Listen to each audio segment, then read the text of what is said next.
The following may contain language that is not suitable for all audiences.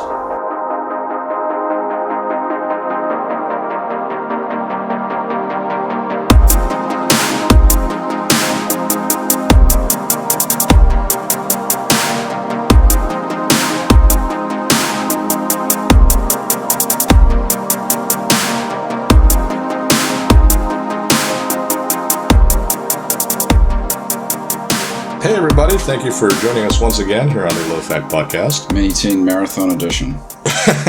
So, I was watching TV not too long ago, and this thing came up that I don't know is quite true, but there is the conventional wisdom or the general idea that more education will result in better choices.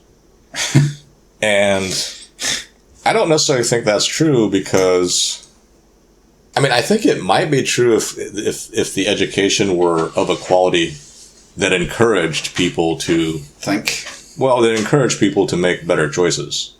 But there are certain educational things that don't want you to make better choices. They just want you to take in the propaganda that's being served to you. Yeah, I don't.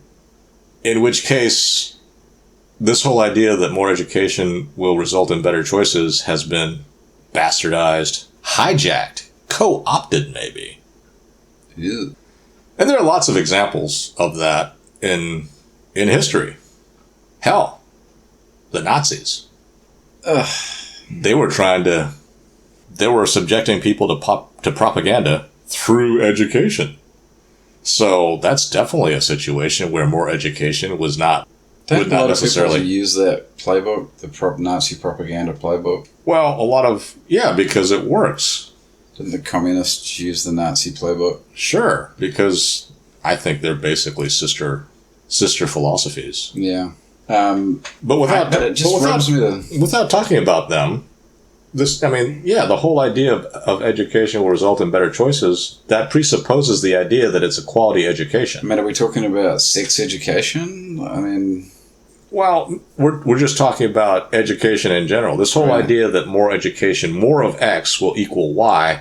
But again, like I said, that presupposes that this idea of X is really that thing is geared towards Y. That just hits me in a weird way.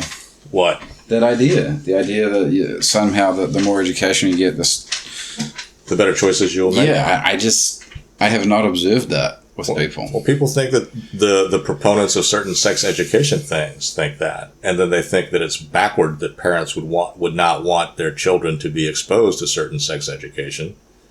The proponents of the sex education, I'm just like, well, if your sex education was something that reinforced better choices, then maybe. Mm-hmm. But I remember one of the things that that is used as an argument for sex education against people who want to keep their children from being educated in sex in a certain way is, number one, those people don't do it themselves. Yeah. And number two, that if you don't educate children on sex, they're going to do it anyway and have more kids and blah, blah, blah. And I'm like, that evidence can be used on both sides. But I think if you have quality sex education, but then what does that mean? See, that's the point. There's too many different viewpoints and too many different points of view as to what constitutes quality. See, when I think of education, I think of intellectuals, and I'm like, they don't strike me as very practical people. And and isn't life? I don't know that life's really about. Well, just because you have experience, you have knowledge doesn't make you smart, wise, or anything. It just means you have a lot of knowledge, and that knowledge knowledge in one thing doesn't cross disciplines, right? Because if it did, someone who went through 20 years of school, like myself, would have all kinds of. One would think that if education or the learning of knowledge in a certain field goes into another field, that's just kind of, right? That's just kind of weird. I just don't.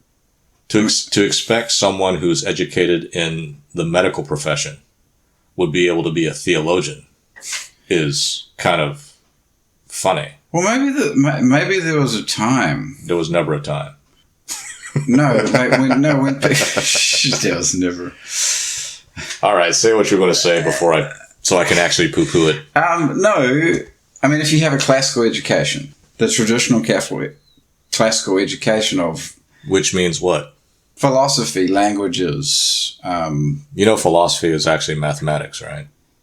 No, but okay, logic, same thing. But yeah, if you're really taught to think, if you have a wide-ranging education where you're really taught to critically analyze and think, and it's that kind of education, then yes. But I don't know that necessarily makes you more.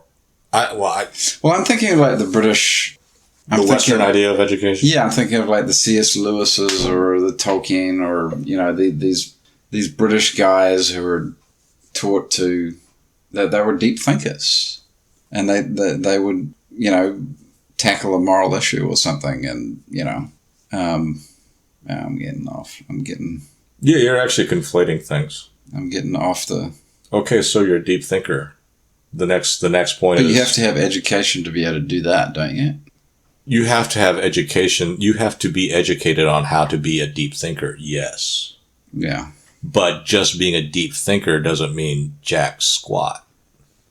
What do you mean it doesn't? Well, I don't think being a deep thinker by itself really means anything, unless you're take me to your point. I mean, okay, so you're a deep thinker. Okay, what next?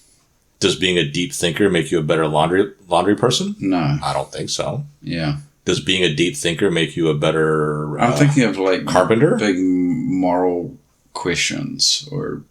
Well, why do you need to be a deep thinker for big moral questions? Maybe you have to have the education to know to be able to build up the knowledge of the history of. Well, I think those are two different things, though. There's the amassing of knowledge. That's one thing. That's learning. There's learning how to be a deep thinker. That's another thing. I don't really see that there's much of a connection between the two. Maybe there is, but you have to have the knowledge part, don't you? I mean, for what though? To be able to do the analysis, of what? Whatever, like a moral, like let's say a fundamental moral question. For a fundamental moral question, no, because it's easy. Is it easy? Yeah. It's not easy if you're being attacked and you have to be able to defend it. What do you mean? Okay, so let's get back to this. Okay, so what would you say is a fundamental moral question? Does good exist? Yes. Prove it. Prove that it doesn't. End of discussion. Good and evil. Yes. I mean, I think you have. Yeah. Can you have good without evil? Probably not, because they're so diametrically opposed. You kind of need one to show how it's not like the other. And even in the good and evil, there are things that are what we consider good and evil that may not be good or evil to someone else. I feel like I've gotten way off the. Of course, I'm not a proponent of relativism, so I'm not going to go to that. Well, what I'm talking about has nothing to do with life skills now. Well, looks like we've run out of time. My brain is. I'm just like, ugh, I'm terrible. Yeah, maybe. I don't know if it I mean, I'm talking about moral issues and you're talking about life skills, so I don't even know if it's the same thing. I think moral issues and life skills are related and independent. Okay. Ugh, my brain hurts.